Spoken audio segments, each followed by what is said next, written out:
Assalamualaikum warahmatullahi wabarakatuh. Selamat pagi adik semua.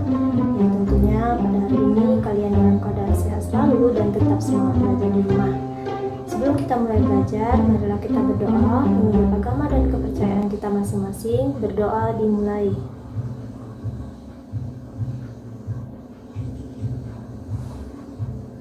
Berdoa selesai. Pada hari ini kita akan belajar mengenai berkorespondensi dengan surat pribadi dan surat dinas. Namun sebelum kita melanjutkan pelajaran hari ini, saya akan menyampaikan terlebih dahulu materi yang sudah kami pelajari sebelumnya, yakni mengenai kebahasaan yang terdapat pada fabel. Di antaranya itu apa?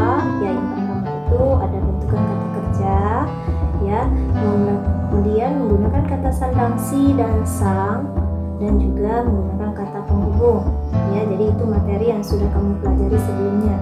Pada hari ini kita akan mempelajari bagian bab 7 yang ada di bukumu, ya, mengenai berkorespondensi surat pribadi dan surat dinas.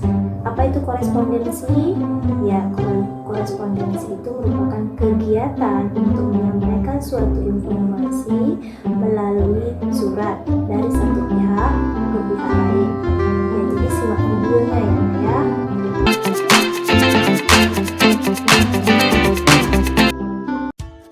Hari ini kita akan belajar mengenai berkorespondensi dengan surat pribadi dan surat dinas. Sudah tahu apa itu korespondensi? Korespondensi itu merupakan perihal yang berkaitan dengan surat menyurat.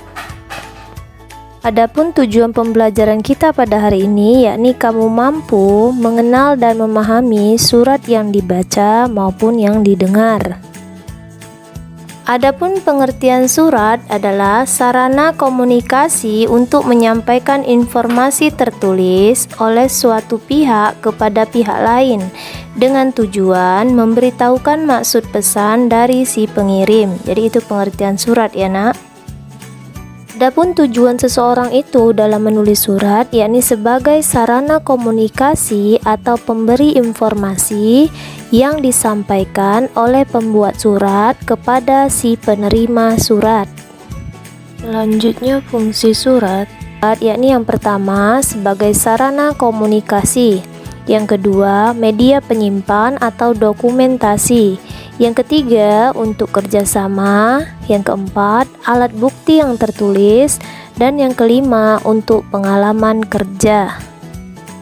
Berdasarkan isinya, surat terbagi dua, yakni surat pribadi dan yang kedua itu surat dinas. Yang sudah tahu apa itu surat pribadi? Ya, surat pribadi itu merupakan surat yang ditulis atas nama pribadi atau perseorangan. Jadi fungsinya bisa ditujukan kepada perseorangan ataupun instansi.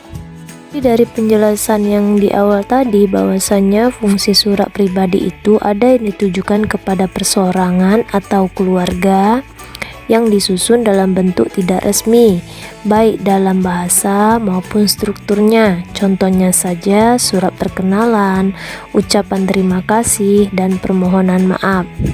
Selanjutnya ditujukan kepada instansi, itu disusun dalam bentuk yang resmi. Contohnya surat lamaran kerja, surat jual beli, dan surat undangan pernikahan. Jadi kalau untuk surat izin itu termasuk surat pribadi yang mana ya? Oke, benar. Tentunya surat izin sekolah itu termasuk di dalam surat pribadi yang ditujukan kepada instansi yang disusun dalam bentuk resmi. Sekarang coba kamu baca bukumu halaman 245, 246 serta halaman 247. Jadi termasuk surat apakah itu? Dan ditujukan kepada siapakah surat tersebut? Ya, jadi kamu bisa baca terlebih dahulu bukumu tersebut. Ibu beri waktu sekitar 5 menit. Di penjelasan tadi tentunya kamu sudah tahu apa itu yang dikatakan surat pribadi. Selanjutnya kita masuk ke bagian surat dinas. Jadi surat dinas itu merupakan surat yang menyangkut persoalan-persoalan kedinasan. Sekarang coba kamu baca kembali bukumu halaman 248. Di situ ada contoh bagian surat dinas. Jadi coba kamu baca kembali ya nak ya. Jadi dari penjelasan yang ibu uraikan tadi, dari satu persatu bagian surat pribadi dan juga surat dinas, tentu kamu sudah tahu bagaimana ciri-cirinya bukan? Ya, sekarang coba kamu perhatikan ciri-ciri dari surat pribadi dan juga ciri-ciri surat dinas. Dari segi penggunaan kata, ya, untuk surat pribadi biasanya menggunakan kata-kata yang tidak baku atau bersifat santai dan pribadi. Sedangkan surat dinas dari segi penggunaan katanya itu lebih sering menggunakan kata-kata yang bersifat baku atau resmi. Selanjutnya, kalau surat pribadi itu biasanya kita kirim ke kerabat terdekat, contohnya saja keluarga, teman, dan orang tua. Sedangkan kalau surat dinas itu biasanya dikirimkan ke pejabat maupun lembaga secara resmi. Itu untuk yang kedua. Selanjutnya ciri yang ketiga dari segi struktur penulisan ya. Untuk surat pribadi itu biasanya terdapat alamat dan tanggal penulisan surat, nama penulis dan tempat, nama terang dan tanda tangan si pengirim surat. Ya, itu dari struktur penulisan untuk bagian surat pribadi. Ya, tidak jauh beda dengan surat dinas, strukturnya juga demikian, hanya saja di bagian surat dinas itu ya terdapat kop surat atau kepala surat. Selanjutnya ada lampiran, hal, dan juga stempel. Ya, jadi itu merupakan bagian dari surat dinas. Jadi dari apa yang saya sampaikan tadi bisa kamu simpulkan bahwasannya surat itu merupakan sarana komunikasi berupa tulisan.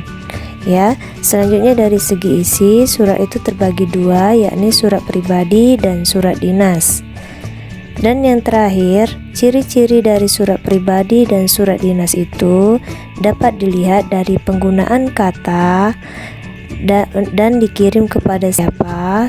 Selanjutnya dari segi struktur penulisan. Jadi itu merupakan kesimpulan yang bisa kamu peroleh dari materi hari ini. Sekarang coba kamu kerjakan latihan LKS yang ada di buku mandirimu halaman 122 sampai dengan 123, yakni bagian A dari nomor 1 sampai dengan 10. Demikianlah materi yang ibu sampaikan pada hari ini. Mudah-mudahan bermanfaat bagi kalian semua. Ya, kerjakan tugasnya tepat waktu. Semangat belajar di rumah dan tetap selalu jaga kesehatan. Selamat pagi semua.